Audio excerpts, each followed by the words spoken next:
everyone, and welcome to the American Scouser podcast. Another Monday night, we are back in action. Another great Premier League weekend for the Reds. I am your host, as always, Timuchin, here in cold-ass Chicago, but it is December. It's kind of hard to complain, at least. There is no snow or anything like that.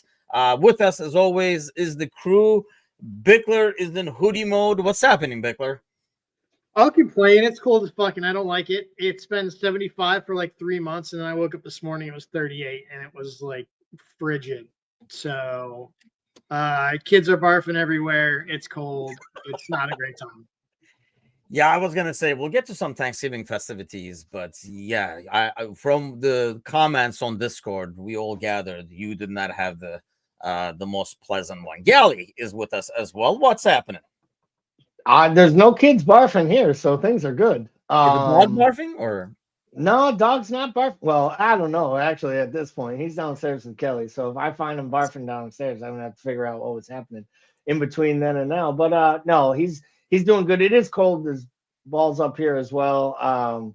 It was like 20 degrees when I went out to start my car at 5:30 this morning, and that's pretty damn cold. And it makes you realize that if you're gonna drive an hour and a half to work in the morning, your car should probably be in the garage. But then again, I like being married and I like sleeping in a bed at night. So her car's in the garage. Electric start is the way to go. Divorced on the couch isn't so bad, guys. Come on.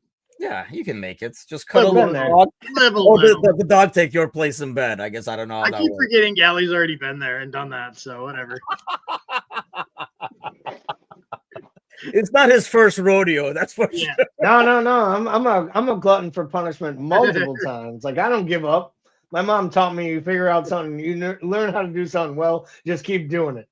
There you go. Speaking of dogs, by the way, I shared this in the post match, but it was like the most unreal event, and Jazz was here, and we literally all watched it in awe as it happened. But everybody knows that, like Leo and Stitch gets, like treats for every goal, and at the end of the game they get treats for like the 3 points.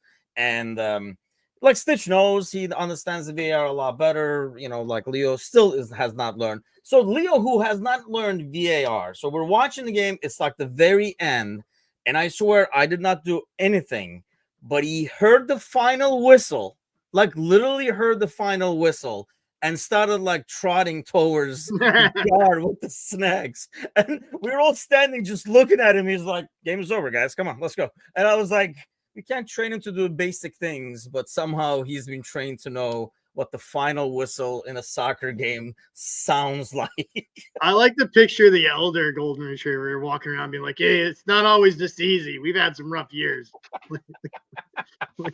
No, he's a spoiled brat, really, because he's only like, what is it, like 8 or something like that? So he's been in the club era. So there's been a lot of goals. So he's lived a good life. Doesn't suffer like us even before that. So yeah, if you had an old dog, man, that thing would be walking around and it would just be talking out of the side of its mouth. It's like, there was a season where Martin Skirtle led the team in Premier League goals. You son of a bitch. You know what it was like? We had no one. I used to root for Stuart Downing to cross the ball into Andy Carroll's big fat forehead.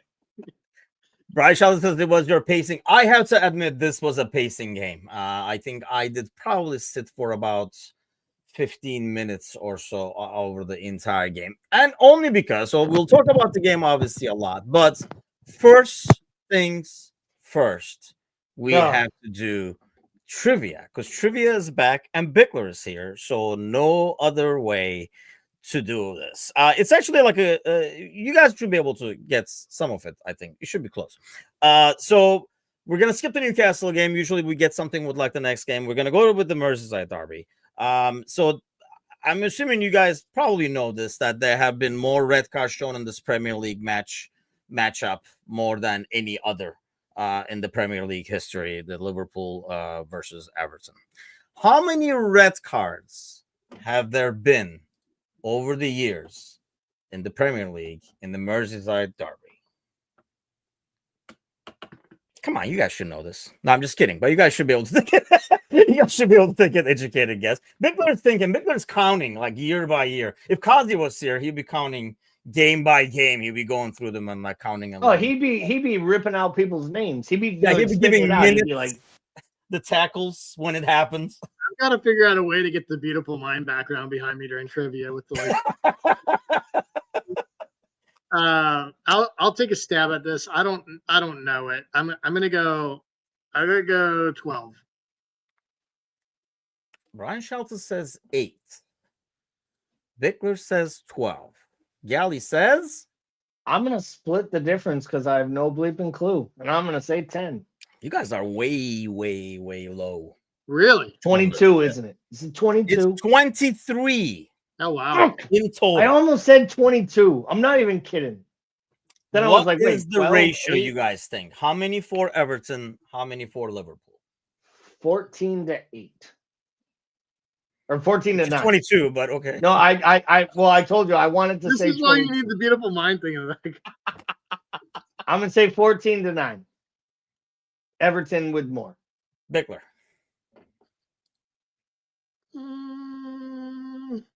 I'll go 16-7.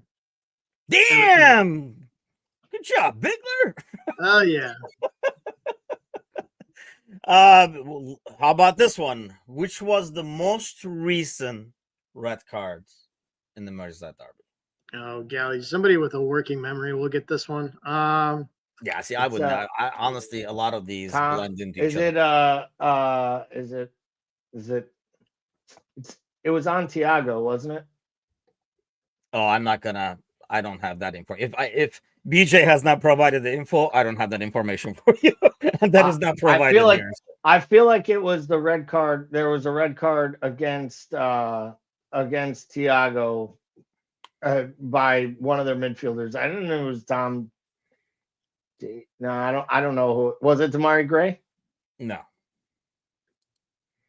Ashley Young is thrown out there. That sounds about right. He's 40 something and doesn't know what he's doing anymore. I don't remember him getting a red card against us, though. I feel like I'd remember. October 21st, 2023 at Anfield, and it was Ashley Young. He actually got a second yellow, red into a second yellow in the 37th minute of that matchup. Wow. So see, that wasn't that bad. That was a fun little trivia for you guys. You guys learned something. I hope to God. Probably not, but still, let's keep going. Let's pretend we all learned something. I'm pretty sure we learned that we appreciate BJ and we don't miss trivia. That's what we learned. But yeah, that was pretty. 23 is that's a lot, man. That's welcome back, BJ. Okay, let's get to this week's game. I was pacing a lot, because I felt I got more and more nervous as the match day approached. Because to me, like Bickler, it was probably like an exaggeration. I talked about it in the pre-match too, but it just felt like season defining. You could see like a win that opens up a lot of doors and almost like gives you some cushion to make mistakes or have bad days or whatever. But I felt like if we do something and we trip over ourselves in this game, it could be like one of those downward spiral things, and then you go to Newcastle away and the Merseyside derby, and before you know it, that lead would be gone. How nervous were you, I guess, going into it? Bickler. Honestly, this was the least nervous I've been about a City match in ages. Just because, like, I already felt like we had some wiggle room, and I feel like this City side is just thin and declining. And I just felt like as good as we've been, especially defensively, and as bad as City has looked offensively, I just felt like we had a really good chance here to make some noise and come away with 3 wins. So, I mean, I wasn't really necessarily nervous, but I think more like excited with anticipation, because I felt pretty good going into this one for the first time in a long time. And Gally, this is exactly why I was nervous, because I felt like everybody was almost like too comfortable going into this game. And like all the predictions that were being made, it was just like a wounded animal, but it was City that was the wounded animal at the end. I think we saw a lot in the match. As you watch the match, you can kind of be like, okay, so this is why everybody was so confident. But let's make a pie over here. If you make a pie, how much of this match, when like especially the way we won, it felt like one of the most comfortable wins we've had against City in some ways in terms of like the flow of the game.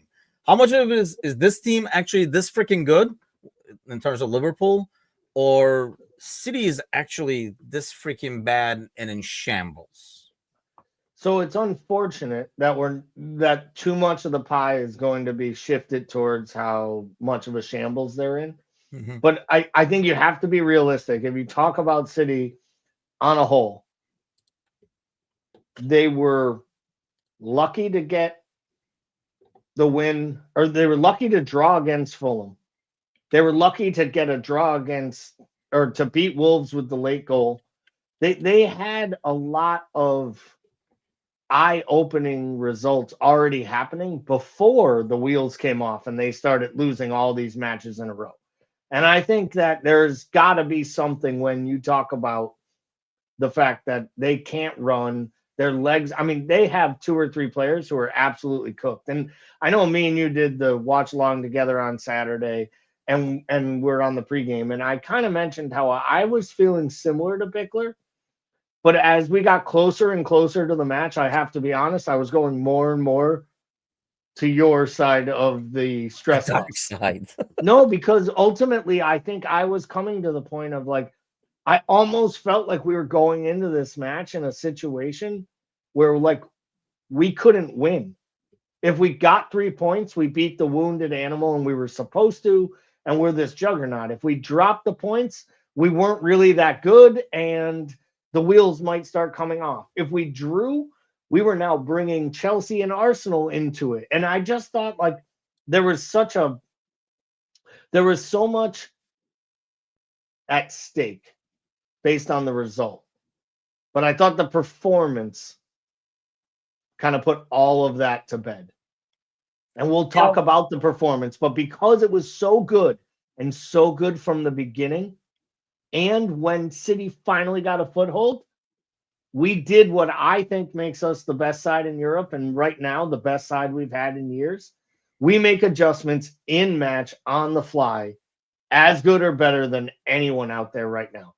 And we're doing it with kind of a makeshift roster, which is pretty insane seeing the guy's been here for 4 months.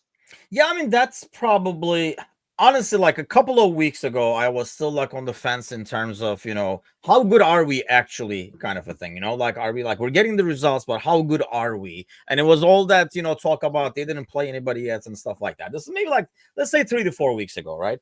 I feel like Bickler, starting with, I mean, the Madrid game was an eye opener for me in terms of like the midfield, especially the midfield, which obviously makes everything else go a lot smoother in terms of our defending. It makes it better. And obviously our attacking, it makes it better. And this game as well, like back-to-back games where I felt like, holy cow, this midfield actually is really solid. It's kind of a shame that it's come against Madrid and it's like, oh, they have injuries, and it's coming against City and it's like, oh, they're aging and stuff like that. But how much of a believer are you seeing the performances over the last week alone in terms of like how good this team actually is, or is it just like a really solid run? Honestly, I was a believer 4 weeks in when we had played, I think, 9 preseason games, like 9 games including preseason, and conceded like twice, right? Like, I mean, to be 13 weeks in and concede 8 goals is like, that's title winning stuff, right? So like, to me, like, yeah, the midfield does have a great deal to do with it. Schlott was pretty upfront about the importance of midfield play in his system. I do think the overall organization and setup of this team lends itself to helping out this side defensively, which I think is why you're getting prime Burge. You're getting the.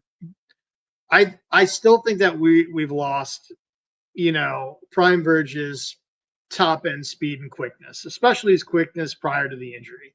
But what I do think you're seeing a very, very comfortable Virgil van Dijk back there conducting a back line that knows what it's doing and is organized. And I think the cumulative effect of that is that the entire side just looks so damn good defensively right now. I know that City and Real Madrid are down, but these are teams that just didn't ever even look like they were threatening, really. Like, yeah. It's not only did we win, but it just never felt like we were under the caution at any point during both those matches.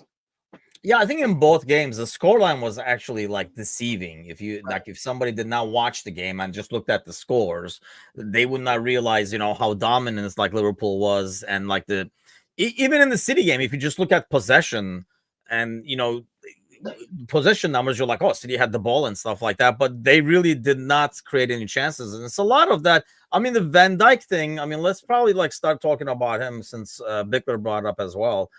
I mean, in some ways, the biggest thing, and I've always talked about this with Van Dijk, Steve in the comments is talking about the ball over the top that was to Holland, like how he cut that one off. And that is like very freaking difficult to do.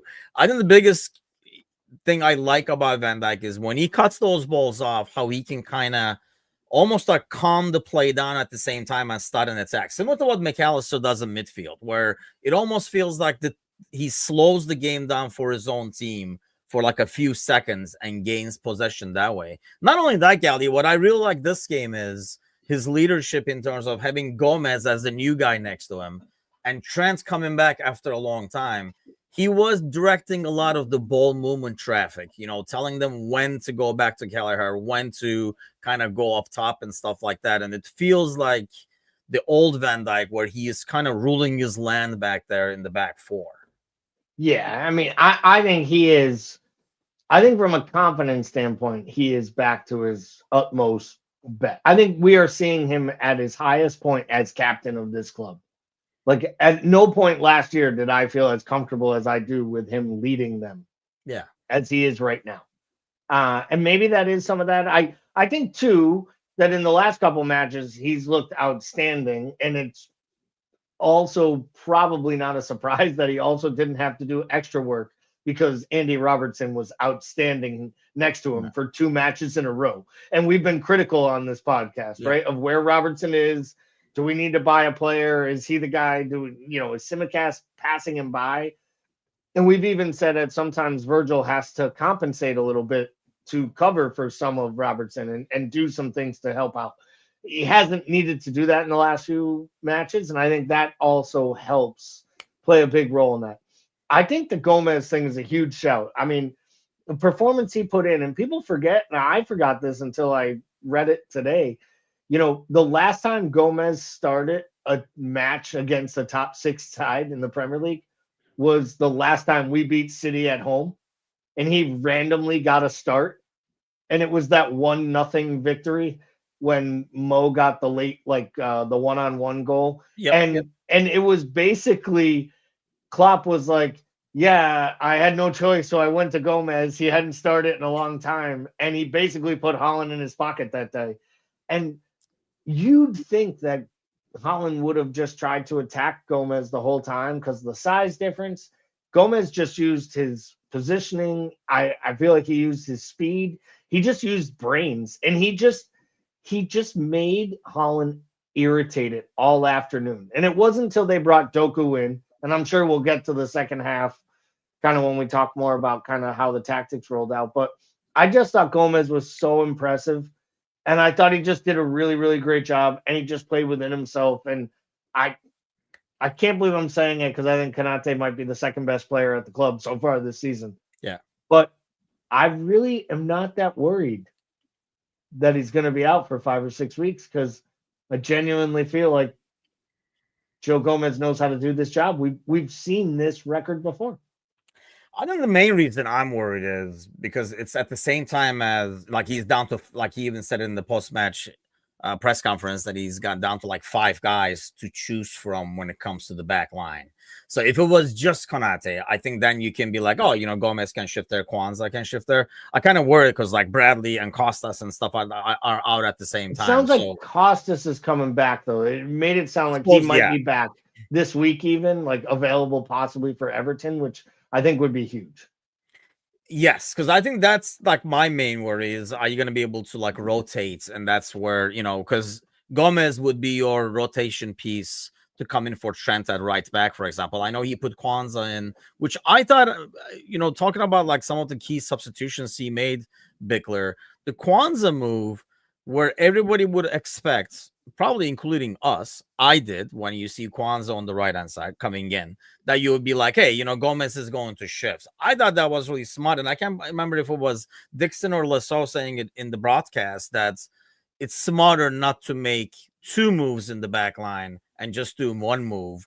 And honestly, it's worked because I felt Kwanzaa was able to, he was given those directions, but he did not backpedal against Doku. He was kind of beating him physically to the ball. So he did not go into the situations like Trent was in 10, 15 minutes prior. Yeah, well, I mean, I also think that I think it was smart to put him at fullback because there's a reason that fullback is usually the entryway into the first team, right? It's like, I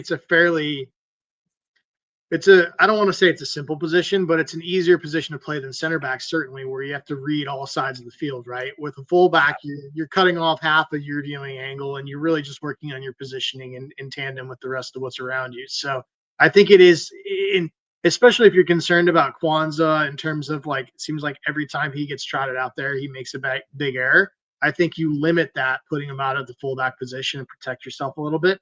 And you put him in a position where it simplifies the game. So I love that. I thought more than the sub itself, I thought the timing of it was really, really smart. I think we've spent the last 8 years wishing that subs would have come earlier in matches. And I felt like this came at a really good. What I like about Schlott is he seems to make chess moves in matches. So like they brought out Doku, it flipped the game. They were immediately getting some penetration for the first time down that side and having a little bit more joy. Coming at a time where Trent, who's coming off injury, is getting tired. You know, he's hitting that 60-minute mark. And I think that Schlott looked at the pace of play and where Trent was trending and just pulled the plug. And I think some of that was probably a little bit premeditated, but I think the fact that he just doesn't, I think Klopp's Achilles heel was also what made him great. He would roll the dice and let things play out. And sometimes that ended up in Origi moments, right? And sometimes it ended up with us conceding a lot of times. And what I like about Schlott is that he makes those calls pretty early on, and he's very proactive about what he's putting out there instead of, I think, sometimes a little bit more reactive in the past. We've seen this team be. So I love the timing of it as much as I like the sub itself.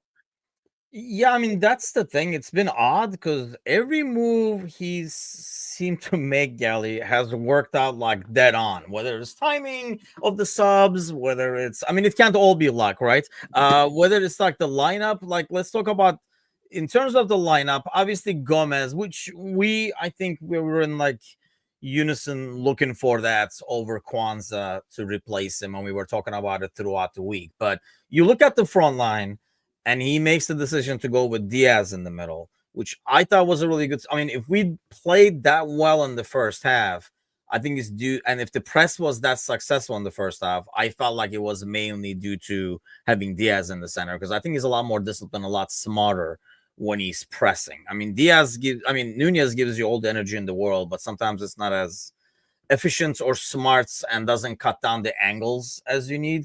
But even that, for example, putting Diaz to the middle so Gakpo is still playing at left wing, he did that in the Leverkusen game. It works like a charm. So maybe it's a lot easier sell to Diaz. I don't even know if it has to be. I don't know what do you think? Is it something that has to be sold to Diaz? Because it's basically you're saying, hey, why don't you shift over here so we can play this guy in your position?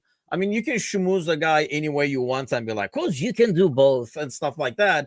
But I think when you put him in the Leverkusen game and that's the result you get, then it's a lot easier sell to say we're doing the same thing again. Sure. Yeah, and I mean he had joy that day. He scored goals. He had a good day. I think when Luis Diaz is playing well and the team's winning, I don't think he really cares where he's playing. He wants to play like all of them do. I thought the biggest call of the whole starting lineup was the Jones-Soboslai one, and I thought he got it spot on. I thought he might start Jones because of the performance against Madrid, playing really well, and use Soboslai against the tired legs of City late in the match, and that running. It was like the opposite. It was almost like what we called for in the pre-match, which was just blitz them out the box. And I think Soboslai, I know some people said he was like put in a man of the match performance. I thought he put in like a great 30 minutes. Like I thought Soboslai was out of this world for like the first 15 minutes when we were like going crazy. He was everywhere. He was getting in space, and the work he does. I mean, the running he does, the work off the ball he does, it had a lot to do with the success.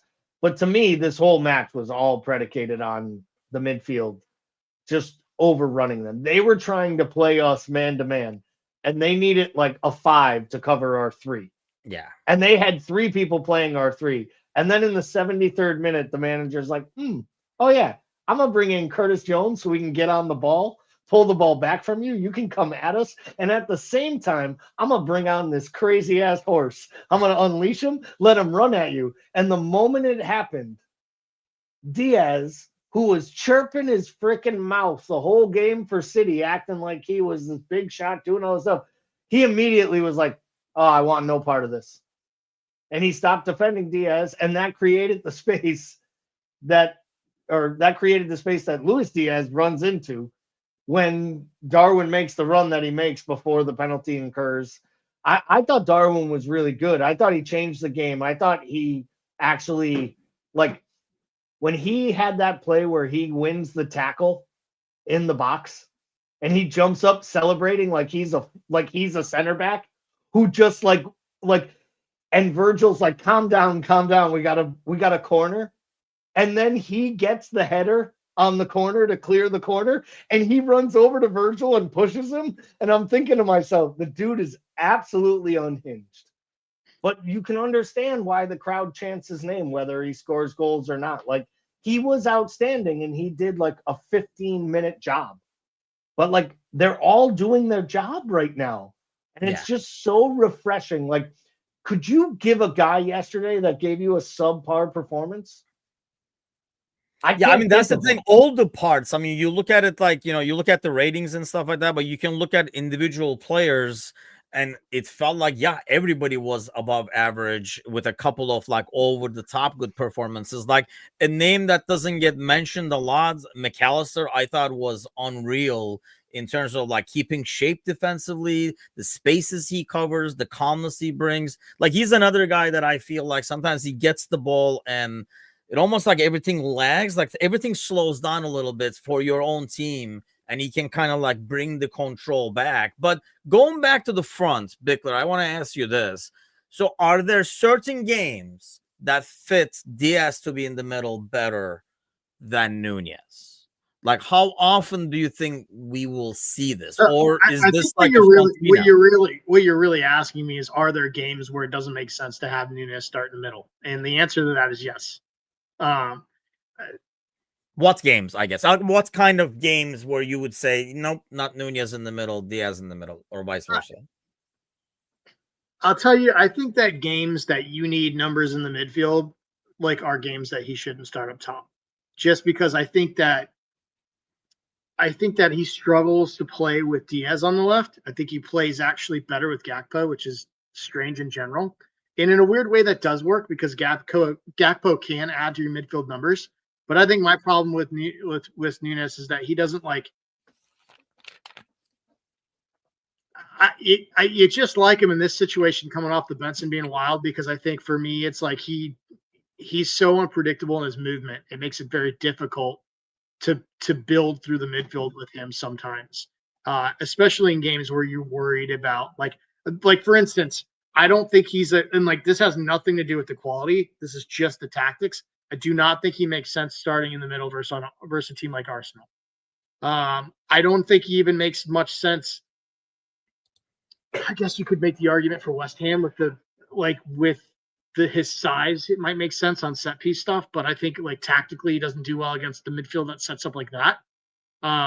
Is there a game where you would be like, Nunez is the way to go with this game? I guess like I'm finding 3 days from now, on Wednesday, 3 days from now, when he goes up against Newcastle and he has Dan Burn and Shar trying to keep a high line playing an Eddie Howe system, and he's got fullbacks going forward and he can run behind them and then he can outpace them. I mean, I think we saw what he does to a team like Newcastle last year when he scores 2 goals. I think Newcastle is a prime example of the type of team, in my opinion. I'm sorry to jump in, Paul, but no, you're good. I think like a classic. I think teams that like are classic counterattacking teams like a Forest and a Palace, I think are good starts for him. Like, I think both those sides he can do his business against pretty well. I even think actually he matches pretty well tactically against Chelsea, in terms of what they do. So yeah, I do think there are things. I just don't know if that answer is Diaz in the middle. I know that we've seen some things that we like there. I just don't know if that's what you can do. My comment to that question would be, and there would more be a question to ask you, Tanuchin. Do you think we would have seen the Diaz experiment had Diego Jota not been out for 2 months? Because to me, it feels like the games where Diaz plays are the type of games where we want Jota playing through the middle, where we want more movement. We want a guy drops into the midfield.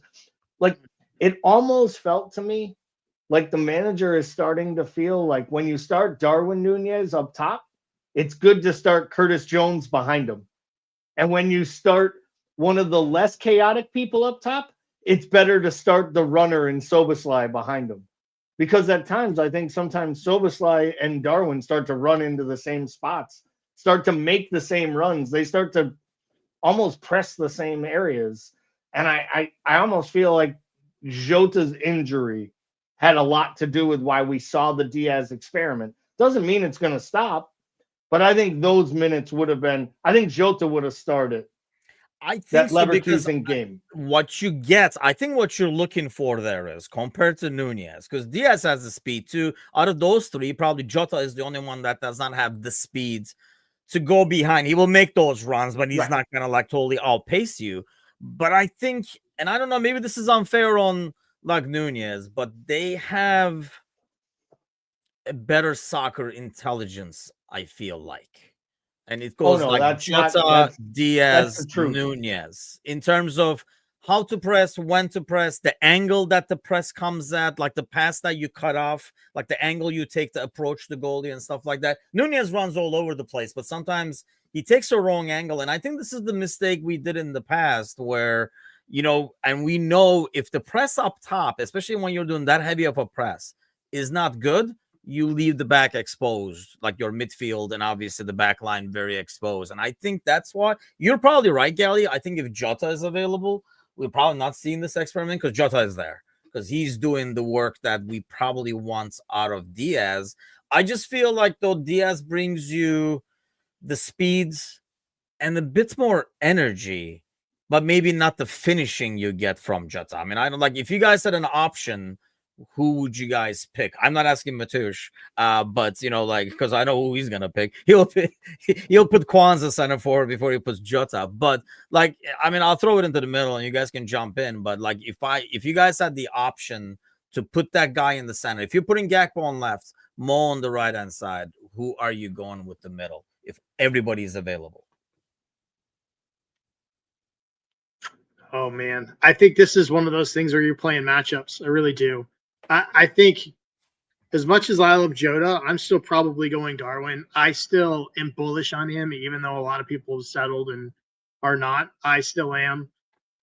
And I also think I mean, lost in all this conversation is like, I guess it's good that Darwin has some sort of rapport with Mo, because like, what do you do if you're Mo and you look to your left and you've got Darwin, you look behind you, you got Soboslai. You got two guys that run all over the place. You have no idea what's happening. So I think I'm probably still Darwin here. I'm still pretty bullish on him. How about you, Gally? Yeah, I mean, I think that Jota at this point has kind of put himself in. I think Jota got the starts at the beginning of the season, and we all said maybe Darwin needed to earn his way. I think the one thing I will say right now is I think we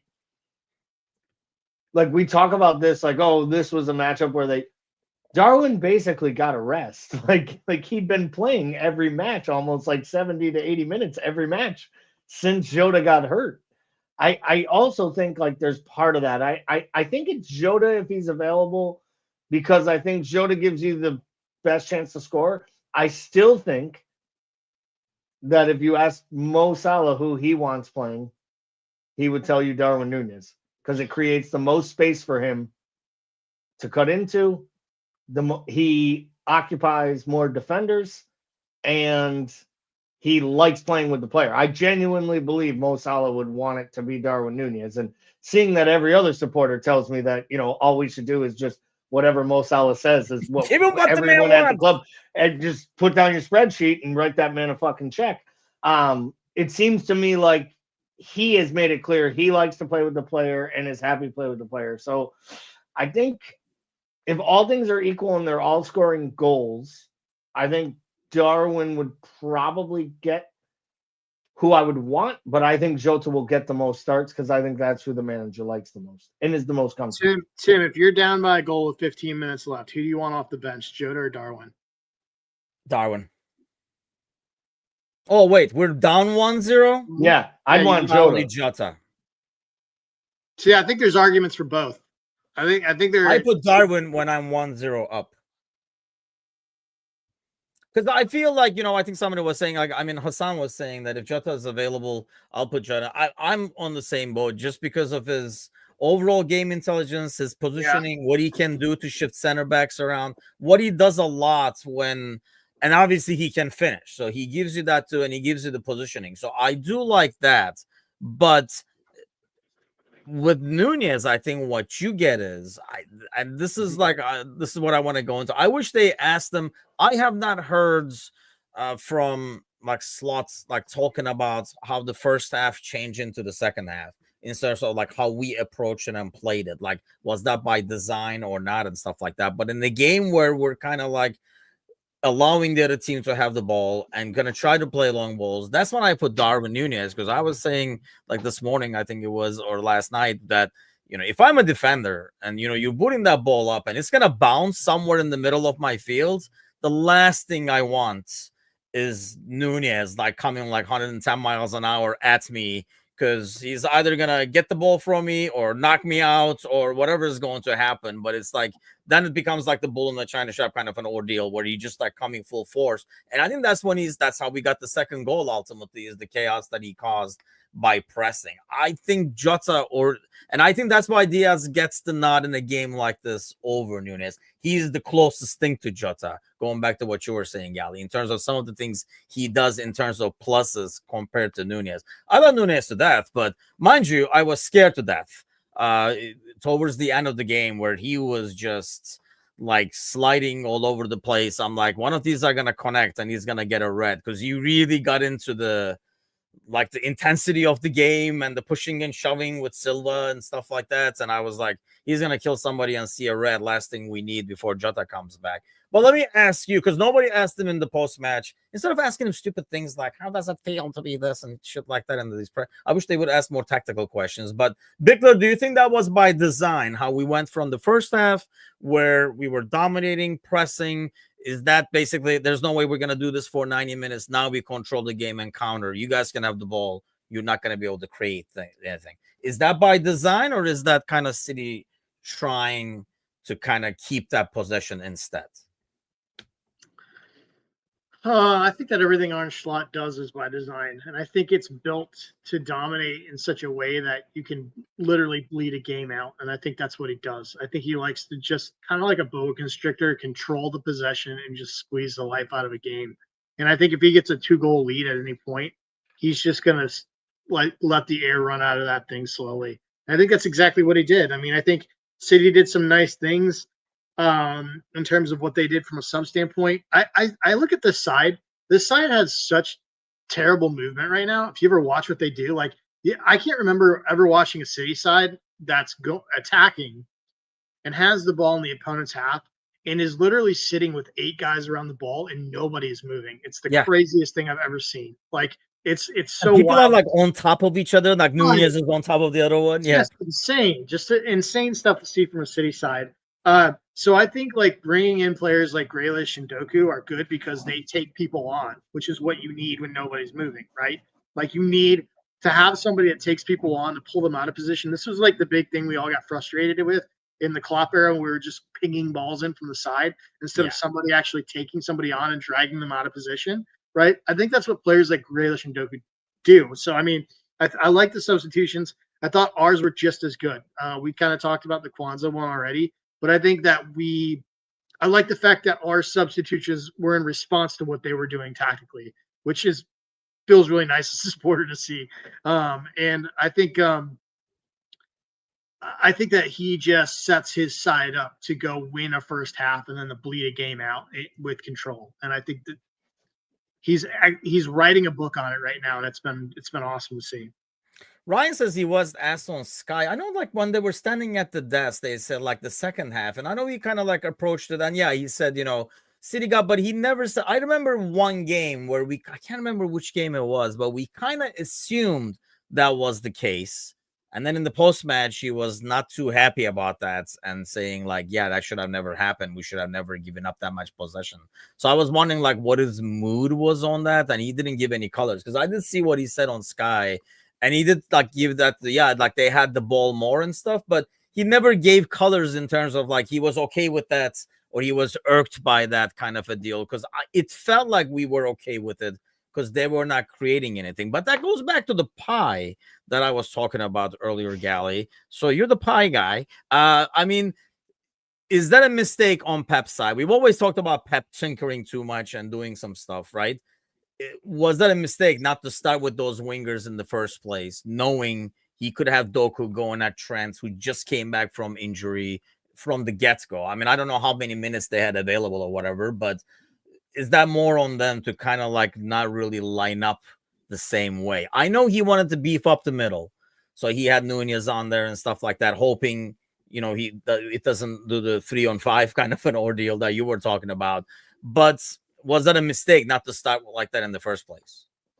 Yeah, I mean, I said it in the pre-match. I felt like he showed up and decided he was going to park Jose Mourinho's bus in the middle of Anfield, and he tried to do it. And then he realized quickly, oh, shit, I'm parking a bus. And literally, I got like 85-year-old ladies trying to get off this bus and do a job in it. Like, I mean, Gundogan is done. Guy's shot. Guy was a good player, great player. World-class player. He is absolutely shot. It's why you don't go back and like date an ex. It's why you don't like bring back like an old roommate and think like things are gonna change. Like, no, it's like they let him go because they knew he was probably done at that level. He knew he was done at the Premier League level. He went and played one season somewhere else, and they were like, not only are we gonna bring him back, we're gonna start him for a month over Kevin De Bruyne in the midfield. Yeah. Like, he pretty much asked Bernardo Silva to do like 3 players' jobs.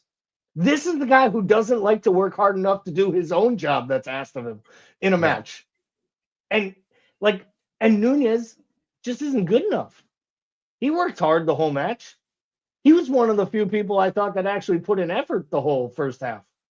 When the rest of them, I thought he reminded me of when we played Curtis Jones on the left, like where he's like, you're trying, but this is not really your thing. Well, he looked like every time something would happen, he'd look at the camera and be like, I know, I'm shocked I'm out here too. Yeah. Like, and I just think the guy, I think the guy made all the mistakes. I think he got everything wrong. I really do. I think starting Rico Lewis in the position he did was wrong. I think starting with a back 4 was wrong. Like, I think almost like if you're going to tinker, he should have went to like a back 3 instead of the inverts and just tried to create some stability. Maybe played one of his center backs in the hold in front of his defenders, so he actually had some defensive prowess. Like, it just didn't work. Nothing worked. And the benching Ederson thing, I think that, in my opinion, that absolutely backfired and bit him in the ass. I don't think it worked. In a match like this, I think you would want his distribution, and not having his distribution seemed to be something that hurt City in building out from the back, and it just they couldn't break down the midfield, and sometimes he does that himself. Yeah, it just feels like there has to be the whole Kevin De Bruyne situation, this whole Ederson change in the last, like that out of nowhere. It feels like there's some stuff, and obviously when things start going south, that's when you have problems in the back and little problems that were maybe Guardiola? Yeah, like the little problems that were probably covered in the past come out when the results are not there now, because now is a good time to bring it up. But having said that, Bickler, looking at the standings now, we're 11 points ahead of them, with 9 points ahead of Arsenal and Chelsea. Do you consider City totally out, not only because of the point difference, but more of like how they are? And do you consider like Chelsea a threat, or or do you just think it's just us and Arsenal now? Well, I mean, it's November going into December, and I think that anything is still possible, especially having seen how City does on the second half of the year. I do think it is very, very unlikely we're going to see the City side that we're used to on the second half of the season. I can't see it. I don't think they're going to attack the market in January. I don't see them getting any younger. I think if there's a side that I'm worried about in this side, it's probably Arsenal. Gally and I talked about this a little bit on the last show. The stack of Timber, Odegaard, and Saka, if that can stay healthy, is probably the three. I think that's the best positional stack in the league right now when you talk about the right side of that. And I think that we talk about Rodri's importance to City. I think Odegaard is that for Arsenal.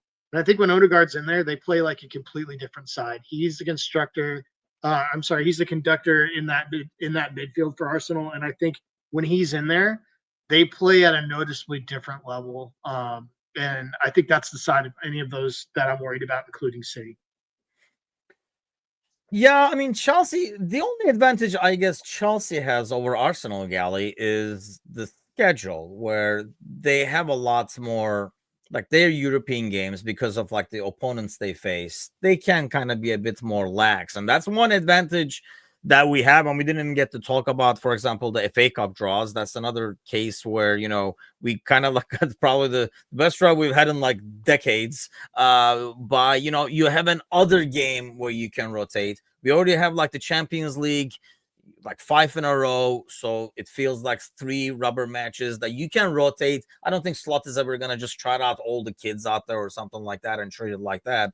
But Arsenal still has some key games they have to play in the Champions League, and Chelsea does not.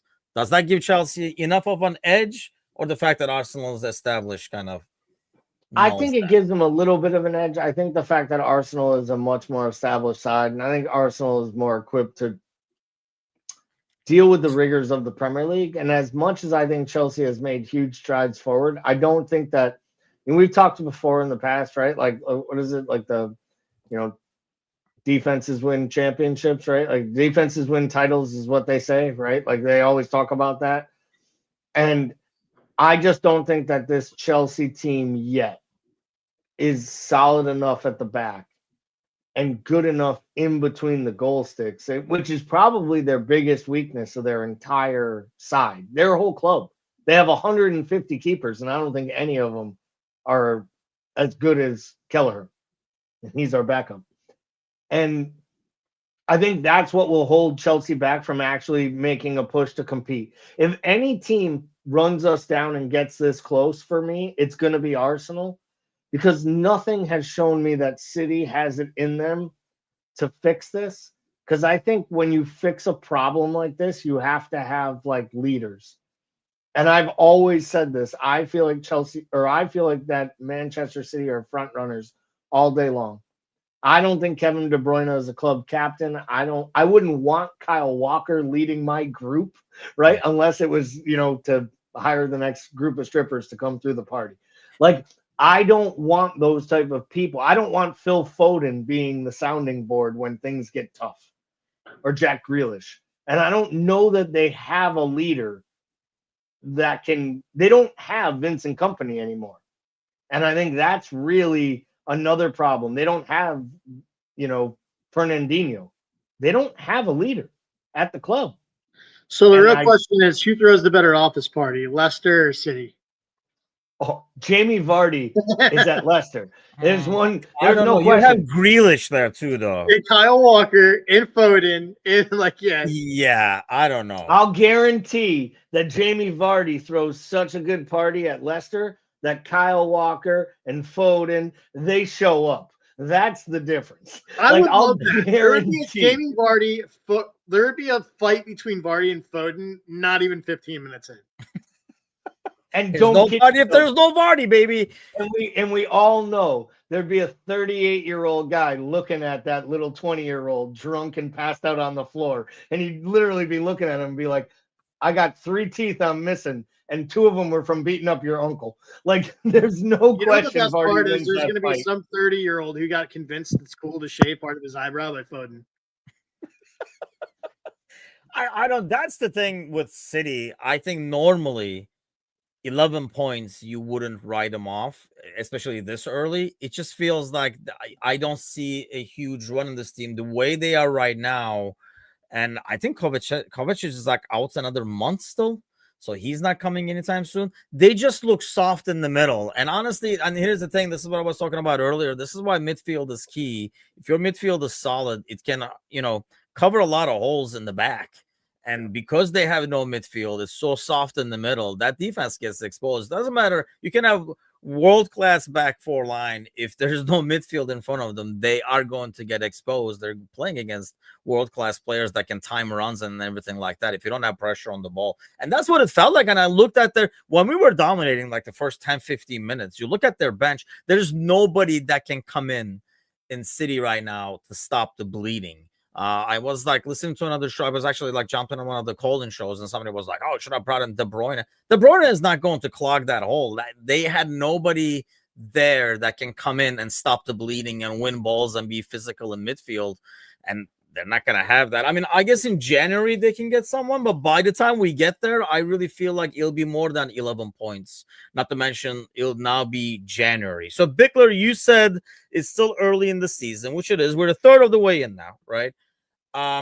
When will you, if we get 6 points out of these next two games, and against Newcastle and then the Merseyside derby, would you start being a stronger believer in like this is it? I'm already a really strong believer. I'm not sure that City doesn't lose this weekend versus Forest or this week versus Forest. I mean, Forest is a tough team to break down, and they can counter with the best of them. I feel really good right now. Like I said, if there's anything I'm concerned about, it's probably Arsenal down the stretch here as they continue to get healthier and stronger. But yeah, I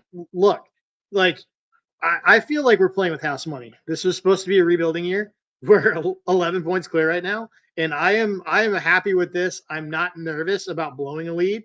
I'm going to enjoy this ride, and I'm feel good about where we're at. How about you? When you'll be? We talked about this before. When do we get giddy galley? Are you giddy yet after this results, or? Right, so I'm really, really excited. Am I giddy? Did I have a few extra pops, and did I convince the wife potentially to agree to go to Liverpool for the last match in May? Maybe, but that's mainly because I missed out on that shit last time, and I ain't missing out on it twice. But I genuinely think, like, I'm a numbers guy, right? Like I've talked about this before. If you do the numbers and you look at the numbers right now, right, there's 26 matches left in the year. So it's basically 72 points on offer. Yep. Arsenal have 25 points. I think it takes like 90 points to win this league. I don't know that off what I've seen through 13 matches, there's a world where Liverpool drops more than 22 points.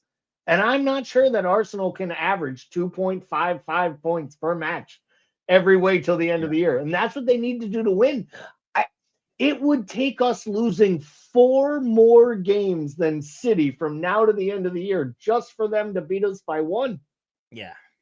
Like it's a massive gap. And I think we're 10, 11 points up on second place by January 1st. And if that happens, I'm going to start Kazi's bus. And we're going to start that parade all the way to May. Oh, I told him if you get 6 points out of like Kazi is already like sitting waiting for the bus to start. But I'm, if you get 6 points, yeah, I'm like starting to walk towards the bus to get on it, because I really do feel like now you're 15 games in. And I really think, I know on paper, this United game that was on paper a very easy matchup. This is exactly kind of what we wanted, right? The new manager smell facing Arsenal and City when it comes to United. And I think that's what's going to happen, hopefully, like this Wednesday. That's not an easy matchup right now, because you're playing against the United team that's playing like, and they don't have anything to lose. But by the way, I just noticed this as I was like looking at it.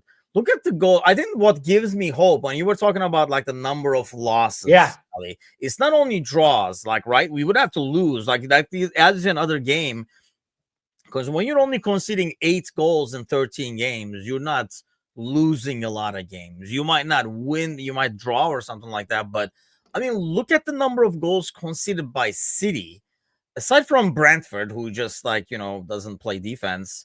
I mean, it's like the second highest until you go all the way down on the table to like the 12th, 13th spot. And when you're conceding that many goals, you are going to lose a lot of points. And obviously they are. Having said that, this Newcastle game, talk about that real quick. What do you guys expect to see? Victor, we'll start with you. Lineup wise, do we try it out? I mean, I don't think we have a lot of options in defense, right? Do you just switch out Curtis Jones and stuff like that and not tinker a lot? Or what do you do up top? Do you get Nunez back in there? What do you do? I'm not trying to reinvent the wheel here, right? I'm sticking with what's been working so far. I think, yeah, you're gonna have some midfield rotation. I don't know what you can really rotate the back right now. But yeah, in terms of that, I think this is a match where you probably go out and you start Darwin up top with Mo and Diaz. Yeah, I think Jones in the midfield makes sense for me in terms of a rotational piece. Yeah. Newcastle we had, they're not what they were, a year and a half ago defensively.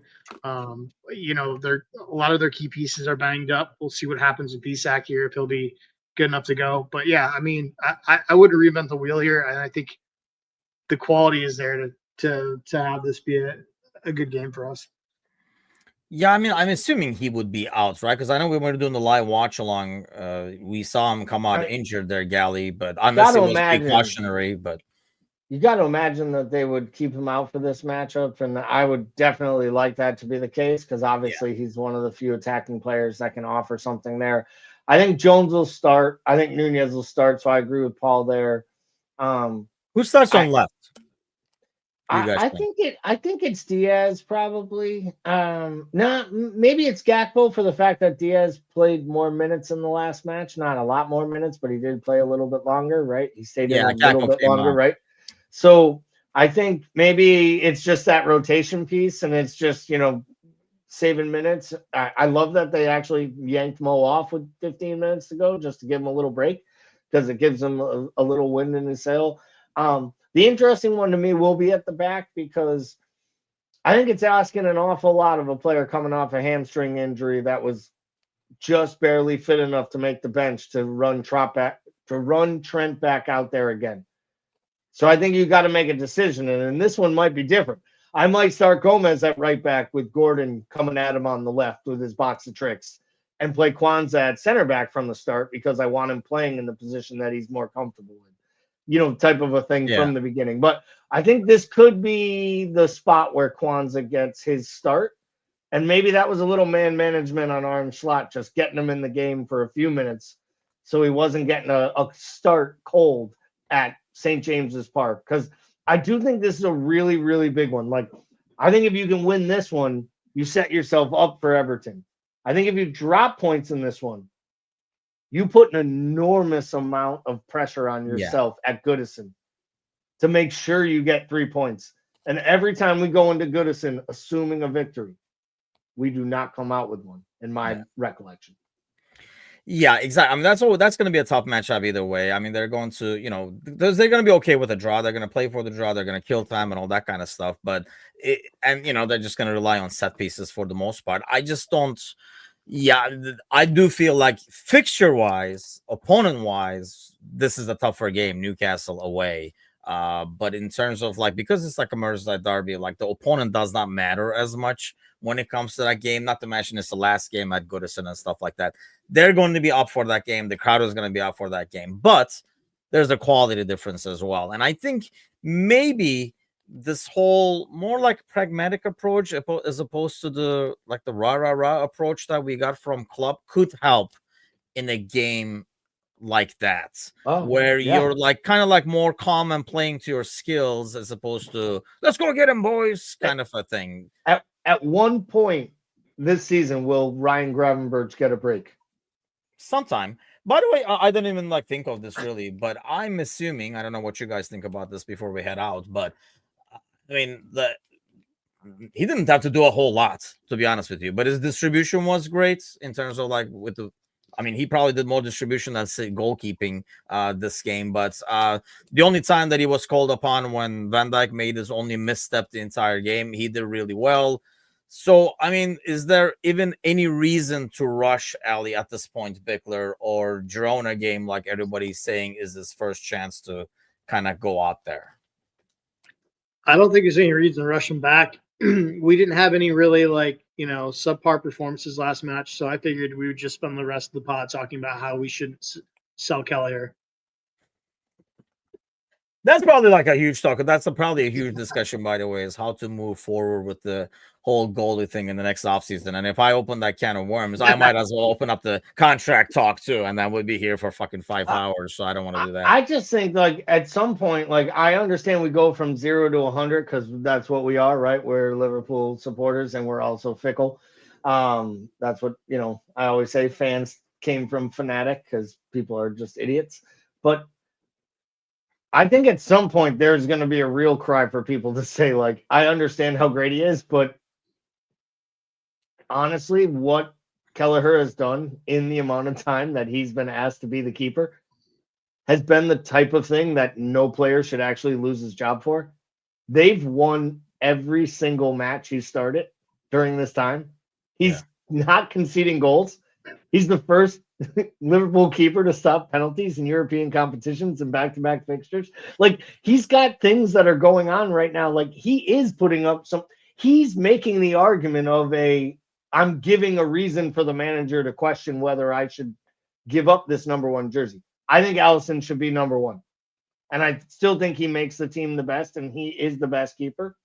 But at this point, I don't know that based on what you're seeing on the pitch, it'd be the right move if he's not 100% fit and you're not fully sure, then I think Kelleher's starts until he gives you a reason not to. And I know that sounds crazy. Like, I could see a world where Alisson is back and not starting a match. See, the only thing with that is, I mean, we talked about this before, right? As well as Keller has done. If Van Dijk comes back from an injury, Van Dijk gets his spot back. And doesn't matter who the left center back was all that time, they're moving aside. They're going, I mean, we can't do that with the goalie, unfortunately. You can't shift him left, right, or somewhere else. And the only thing I can think of is you have to consider the team balance, the squad balance in the background of how people view Alisson, how people view Kelleher, and how we don't know. Like, maybe the guys want Kelleher over there, are more confident, whatever the case is. But I can see the team being more irked that Ali is back and not playing. This just definitely gives you the luxury to take your time with him and make sure he is 100%. But at the same time, it has to have Edwards and Hughes talking about, dude, do we reconsider what we were planning for this in the long run? It has to be. I mean, it can't just be affecting how much we ask for Kelleher. It has to kind of bring up more conversation of, do you have a Saudi buddy you can call for Ali or something like that, something along those lines to take action over summer. Brian Sheldon says, I'm not as nervous with Kelleher playing out of the back. That's odd that he says that, because I actually feel the same way. Now that I never thought of it until he mentioned it, but I don't know if that's because we have not seen the mistakes where we have had some issues with Ali. So you automatically, as a human, you're like, is it going to be one of those kind of a thing? So maybe if Kelleher makes a mistake, you feel the same way. But I mean, these are great problems to have. And thanks to Bickler for bringing them up. On the way out, give us your prediction for the Newcastle game. Bickler. Slot special. I'm going to keep it up. 2-0. Yeah, I like it. I was going to go 2-0 for the slot special, and then I went with the Timuchin special, which only got me a fucking wrong answer. So I'm going to go with the slot special because he likes to close shop. 1-1, nothing up.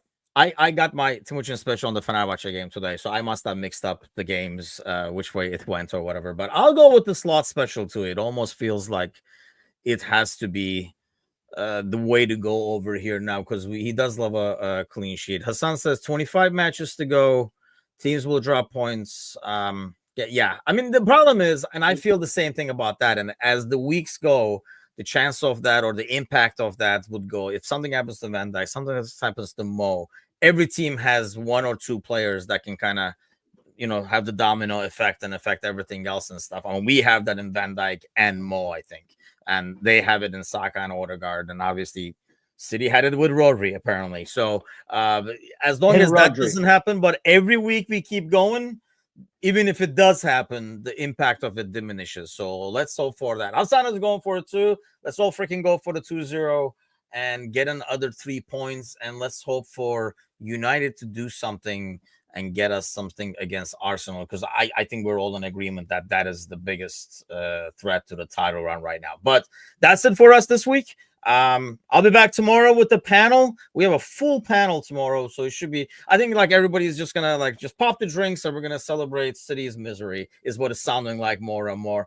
I would like to get like a City guy on that panel so we can just throw beer at him or something, but maybe that's why they're not going to show up. But yeah, join us then 8 o'clock Central, 9 o'clock Eastern. If you are not following us on YouTube, go on and on over there, subscribe. 987 I think we are at right now, so we're almost at 1,000.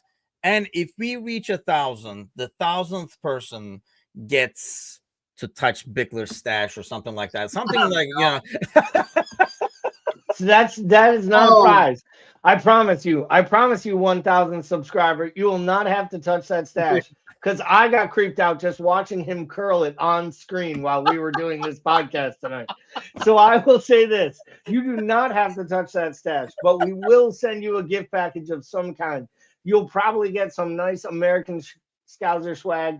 Maybe you'll get yourself a koozie. Maybe you'll get yourself a pen. Maybe you'll get a flag.